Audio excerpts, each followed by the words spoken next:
So for years we've been told that Microsoft and Xbox adopted a very hands-off approach when it comes to managing their first-party developers. But I don't think it works, and that needs to change soon. Let's look into this.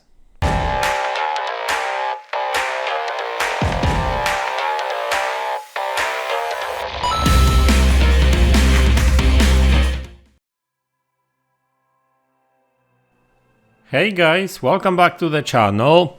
So today I would like to talk about how Microsoft manages their first-party studios, first-party developers. Now, like I said in the intro, for years we've been told that Microsoft has got that hands-off approach when it comes to first-party developers and stuff. And for a while I thought that was a good idea, because I thought that it's actually good that big corporation like Microsoft is not really trying to tell developers how to make their games, what to make, because it was all about creativity and stuff, right?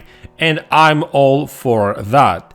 But at the same time, it looks like some of their studios need a little bit more managing. They need to know that they need to stick to a schedule, that there's a certain quality level that their games should meet, right? And clearly Redfall is not that. Not only the game was delayed, probably 2 or 3 times internally and stuff, but on top of that, the quality is not there despite the delay, right? Now, there's a big debate about a state of Redfall right now and how did that happen, that game did launch in such a bad state.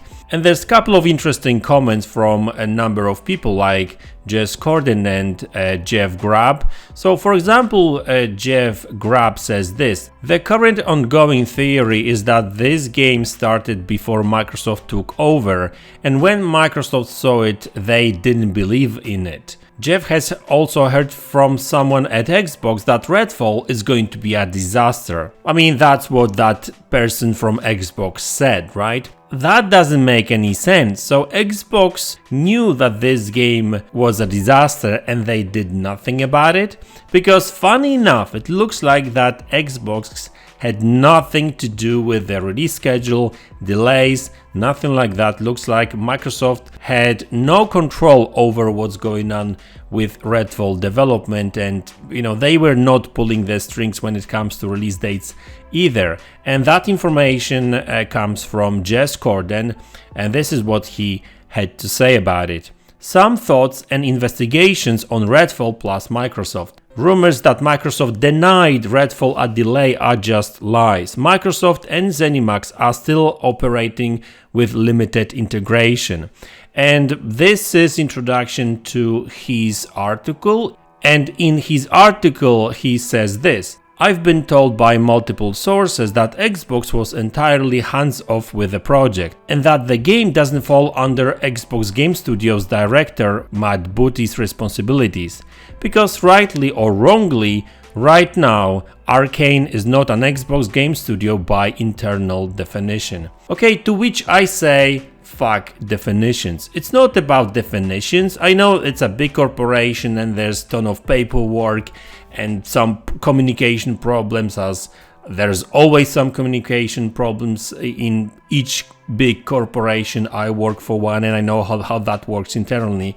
But still, when it comes to releasing these games, there should be some final saying on Xbox part, right? There should be somebody at Xbox that is kind of, well, looking over what's going on at ZeniMax, Bethesda, Arcane Studio, right? I'm not saying that there should be an Xbox employee installed in every single studio. They should have had some meetings and talks about quality of their games and that kind of stuff. Like I said, I knew that MaDz was not responsible for and is not responsible for managing Bethesda, but at the end of the day, there should be somebody like MaDz maybe that actually is looking over all Xbox games or all games that falls under Xbox umbrella, because whether Bethesda or ZeniMax or any other studio are separate identities, it doesn't really matter. They are all under Xbox now. Xbox pays them bills, and I think that Xbox should require them to deliver quality games. That's it. And what's really weird about it is this is not the first time that happened. And I understand that they are pushing for that hands-off approach because, hey, it's not our fault, I guess, and it's really difficult to manage all these big studios and corporations. I get it. But somehow PlayStation does it, Nintendo does it, they check the quality of their games and I mean, yes. I mean, of course, sometimes some games falls through the cracks even at PlayStation or Nintendo, but you know, there's just too many games at Xbox recently that just didn't deliver, right? When it comes to, well, quality gameplay or timelines, right? When it comes to release dates. And I thought that they've learned a lesson, and it looks like that didn't really happen, because like if you really think about games like Halo Infinite, for example, right? Halo Infinite is actually the best example of a game, or 343 Industries as a studio, that, well, looks like were not managed properly, right?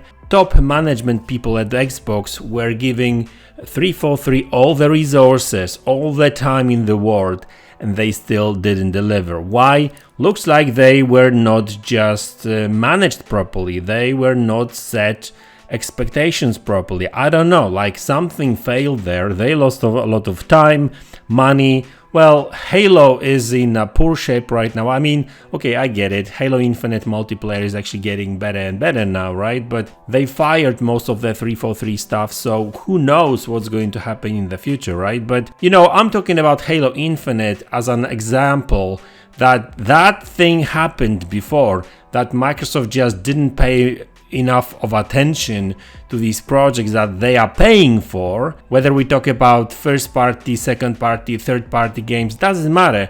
All these projects, all these games, projects that are coming to Xbox Game Pass and PC, they should be managed, right? Xbox is paying money, Microsoft is paying money, Xbox should be checking on state of development of these games. And looks like they didn't really do it, or not properly, or they didn't just care for some reason. Just like Jeff Grubb said, people at Xbox knew that Redfall is going to be a flop. They knew this game is not good, and they still allowed for this game to be released. I don't know, maybe that was one of these games that they just wanted to throw out there and forget about it, basically. Who knows? That might have been one of these games. I remember Bleeding Edge, a similar situation in my opinion.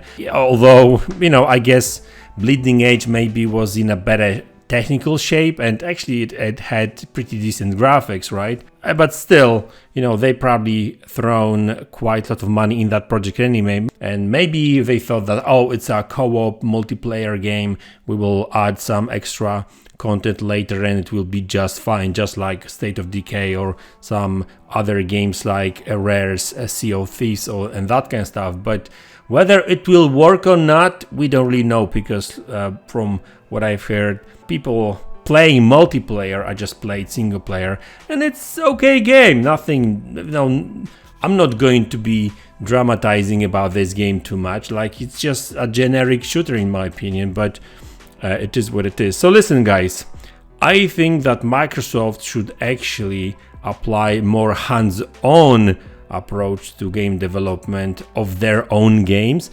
And I'm not saying that they should be telling developers what type of games they should be making or how to make them, but at the end of the day, they should be checking on development state of these games, how development is going, is there any major issues, and at some point there should be a decision made, do we continue with developing that game or should we maybe just scrap it, right? Because that's normal in that kind of environment, right? A lot of projects are being scrapped throughout their development, and that's normal, right? If something doesn't work, don't waste your time continuing working on something that you know will fail anyway, right? Hey, but that's just my opinion.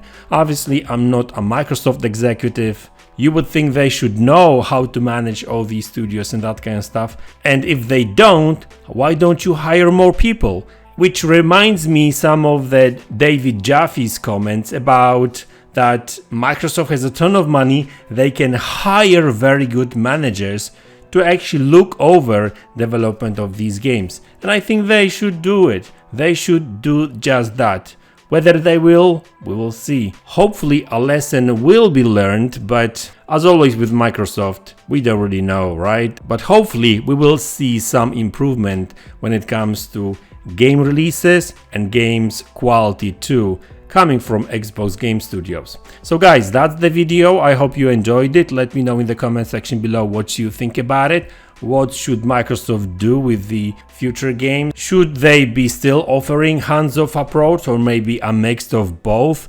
A little bit of hands-on and a little bit of hands-off when it comes to these games. So let me know in the comment section below. Hit the like button, subscribe to the channel if you haven't already, and I will see you all in the next one. Take care.